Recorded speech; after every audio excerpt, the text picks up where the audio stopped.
Di balik perbukitan hijau di Majalengka, ada satu desa kecil yang bernama Desa Padaherang. Di sini, warganya sekitar 1.900 orang dan hampir semuanya saling kenal satu sama lain. Sebagian besar hidup dari bertani, menggantungkan hidup pada tanah, air, dan musim. Di sini, kerja keras sudah jadi bagian dari hidup sehari-hari. Meski desa ini punya potensi wisata seperti telaga dan goa, pengembangannya belum terlalu jadi fokus. Warga di sini lebih memilih hidup apa adanya selama cukup. Ya, jalan terus. Tapi jangan salah juga, masyarakat Padaherang punya cara sendiri buat menjaga hubungan dengan alam dan yang ilahi. Walau semua warga memeluk agama Islam, di sini masih kuat tradisi-tradisi lama, kayak sesajen, persembahan, dan sedekah bumi. Acara tahunan sebagai bentuk syukur atas hasil alam.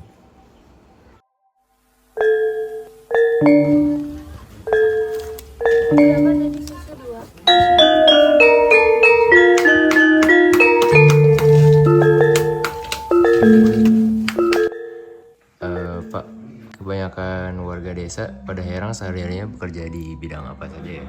Ya, macam-macam ya kalau untuk di warga Padaherang itu sendiri, salah satunya ada di pertanian dan juga ada perkebunan, dan juga kita ada di sini UMKM dan juga ada yang merantau sebagai harian lepas atau buruh, dan ada juga yang bekerja sebagai kuli batu ke daerah bawah dekat Gunung Situ Cikuda seperti itu.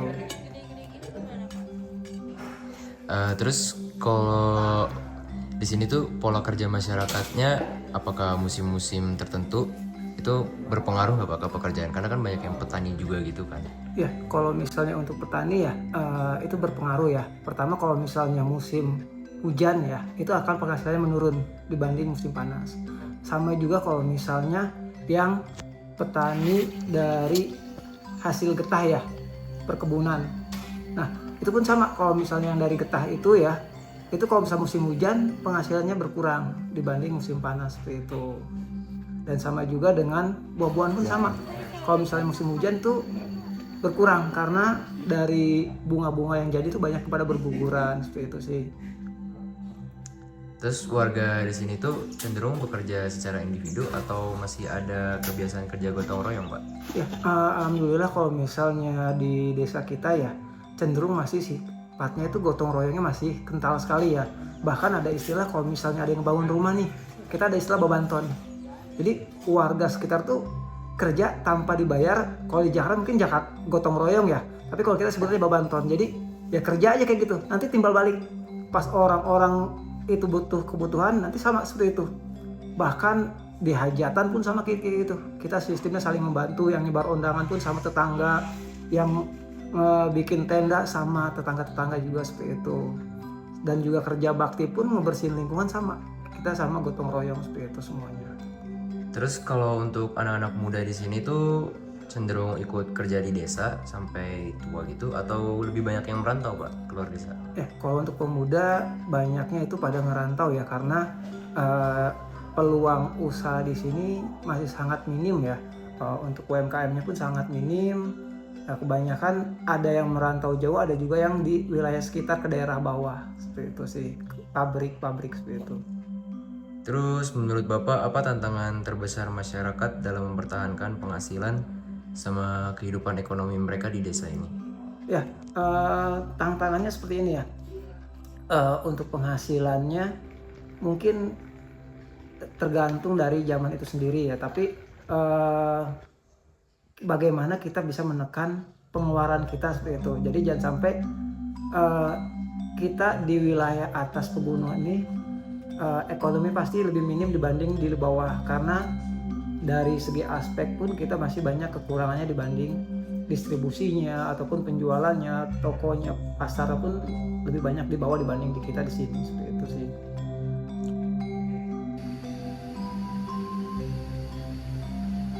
Sebelumnya boleh kenalin nama Bapak dulu di sini siapa dan sebagai apa Pak di desa ini? Oke, nama saya Wan Susanto, jabatan di desa sebagai Kepala Seksi Pelayanan. Kepala Seksi Pelayanan ya. Bapak, saya dengar Bapak cukup tahu soal kelompok tani yang ada di sini apa ya? Ya, Mungkin boleh dijelaskan dulu nih kelompok tani di sini ada apa aja dan megang komoditasnya apa aja di sini. kelompok tani di Desa Padaherang itu ada 3 ya. Kelompok tani Linjo Mekar yang ada di blok desa, ada kelompok tani Belet, ada kelompok tani Batu. Nah, kebetulan kelompok tani di sini bergerak hanya di bidang pertanian padi saja ya, komoditasnya, karena pertanian-pertanian lain mungkin karena kondisi tanah atau suhu udara mungkin kan sehingga komoditas pertanian yang diunggulkan di sini hanya padi. Sebetulnya tidak hanya pertanian sih sebetulnya tugas mereka itu, karena ada perkebunan juga. Cuma karena tadi ya kembali lagi pada sumber daya yang ada, belum bisa memanfaatkan potensi lahan yang ada, sehingga kegiatan kelompok tani itu hanya berfokus pada pertanian padi sawah saja. Kalau perkebunan, komoditasnya apa aja Pak yang diunggulkan dari Desa Padaherang? Kalau perkebunan sebetulnya yang bisa diunggulkan ya, dan cukup punya dampak ekonomi yang baik di Padaherang itu durian sampai saat ini. Tapi belakangan ini beberapa tahun terakhir sudah mulai berkembang ada jenis alpukat sama petek sebetulnya, ada melinjo. Cuma komoditas di melinjo di pasaran juga harganya fluktuatif. Jadi sudah mulai banyak yang berubah ya, segmennya gitu. Beralih pada durian sama alpukat. Dulu ada cengkeh. Cuma tadi cengkeh di sini karena kondisi iklimnya yang berbeda dengan kawasan yang lebih tinggi, jadi hasilnya juga tidak terlalu maksimal. Yang paling maksimal sekarang ya mungkin durian. Iya. Kalau petani di sini banyak gak sih Pak? Karena saya dengar ada orang-orang sini ngomong katanya mayoritas petani. Cuma saya sendiri jarang lihat gitu Pak, petani yang langsung. Nah, pemahaman petani di sini secara umum memang banyak. Tapi kegiatan pertaniannya memang tidak berjalan. Karena yang berjalan itu hanya pesawahan. Nah, pesawahan itu tidak dimiliki oleh banyak orang karena luas wilayahnya aja untuk satu desa aja cuma 37 hektar dibandingkan dengan jumlah penduduk yang ada. Hanya aktivitas pertanian juga tidak terlalu terlihat karena khusus difokus di padi. Sementara di perkebunan itu sifatnya kan musiman, tahunan. Jadi kalau lagi musim ya akan kelihatan. Seperti musim durian itu akan kelihatan aktivitas masyarakat, aktivitas petani yang pagi-pagi sudah berangkat, sore udah bawa tanggungan durian dan lain sebagainya. Nah, itu pun tidak dikelola masing-masing. Itu sudah dikelola sama pengusaha-pengusaha lokal duriannya itu sendiri. Gitu. Kalau jumlahnya sih hampir di sini kan ada sekitar 170-180 kepala keluarga ya kalau nggak salah di blok desa. 200 lebih, 200 kakak lebih. Ya mungkin 100 kakaknya itu adalah petani. Gitu. Petani, cuma kalau petani sawah ya bisa dihitung karena jumlah sawahnya sedikit. Belum lagi yang kepemilikannya adalah orang luar desa, penggarapnya juga orang luar desa yang sudah berpindah ke luar desa dan lain sebagainya. Nah, kalau petani kebun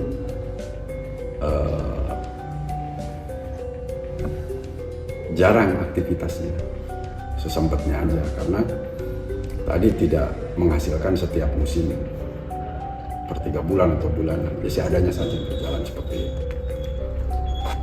Berarti kebanyakan petani di sini bukan petani full time ya Pak? Ya, yang bukan per musimnya aja. Bukan per musimnya aja, bukan petani semacam di wilayah kawasan pertanian. Kalau di sini kan ada Argapura, ada Maja, itu kan petani full ya, petani Cikaracak daerah sana. Itu kan petani murni yang setiap hari kegiatannya ya bertani gitu. Tapi kalau di sini di sawah juga kan sedikit aktivitasnya, musim tanam, musim panen, dan itu juga kan hanya berlaku berapa bulan sekali.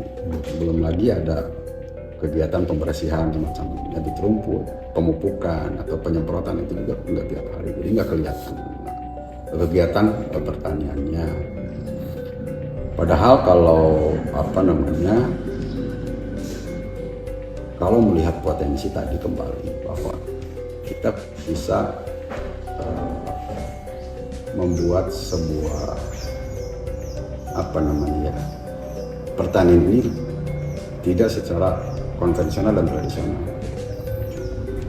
Ya, tadi kembali lagi pada sumber daya yang ada, baik sumber daya manusianya ataupun sumber daya permakarannya. Jadi memang ditambah lagi kreativitasnya juga muncul kembali lagi pada sumber daya manusia. Ya, dengan potensi yang ada seperti ini bisa dikembangkan sebagai ekonomi kerakyatan sebetulnya. Siap, cukup Pak. Ya, Terima kasih Pak. sama-sama.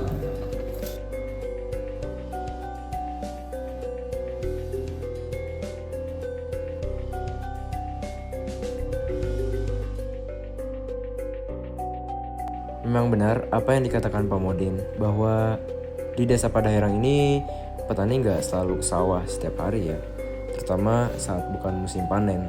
Aktivitas di ladang bisa dibilang sepi. Mereka biasanya cuma datang sesekali aja buat mengecek kondisi tanaman, memberi pupuk, atau sekedar lihat-lihat saja. Karena memang belum waktunya panen, jadi nggak banyak yang bisa dikerjakan di sawah.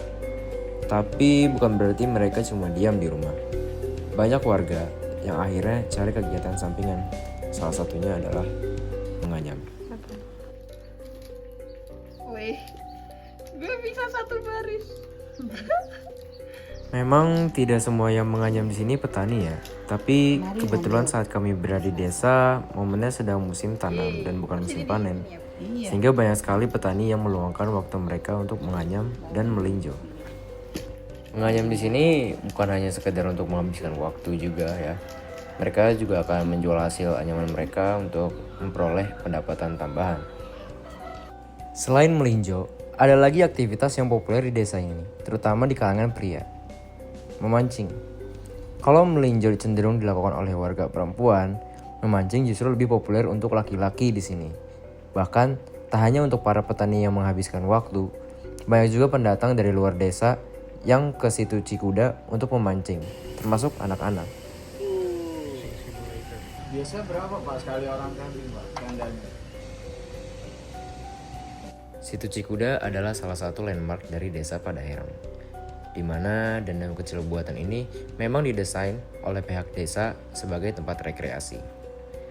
Terdapat beberapa fasilitas di sekitar situ seperti warung, villa, pemancingan, dan situs camping.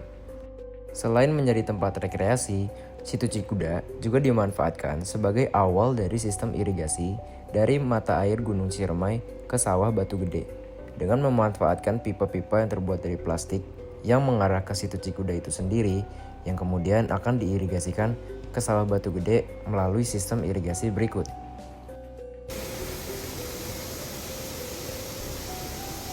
Pendidikan menjadi hal yang dianggap penting oleh warga di sini. Namun, bukan hal yang mudah untuk digapai.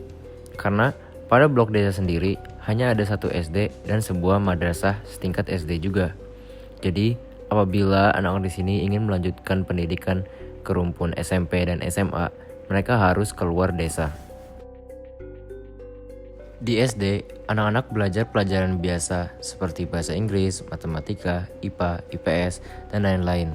Di sini, mereka sudah menggunakan kurikulum merdeka.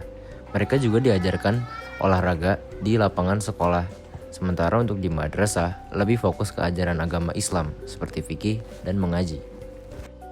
Tidak banyak ditemukan organisasi sosial formal selain Badan Kepengurusan Desa dan Koalisi Merah Putih yang baru saja dibentuk sebagai bagian dari agenda pemerintah. Di mata sebagian orang, mereka mungkin hanyalah sekumpulan petani biasa yang hidup jauh dari hiruk-pikuk kota, yang masih memegang erat tradisi dan cara lama.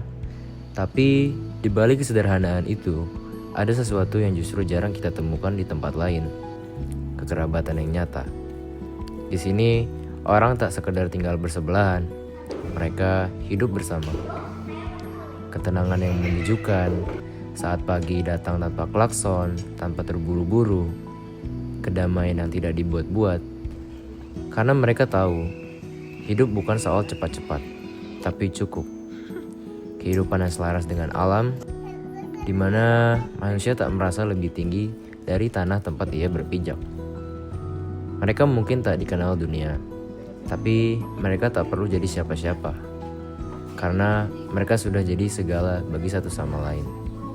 Inilah Padaherang, sebuah desa kecil yang mengajarkan kita bahwa yang paling berharga justru ada di tempat yang paling tenang. Satu lagi buat Naila. Naila.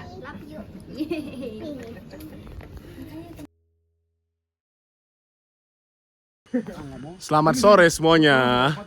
Jadi kami sekarang berada di Sawah Batu Gede. Ini batu gedenya. Nih, jadi ini batu gedenya. Kalian bisa lihat sendiri. Sangat besar. Dengan pemandangan yang sangat indah. Masya Allah. I love SBM.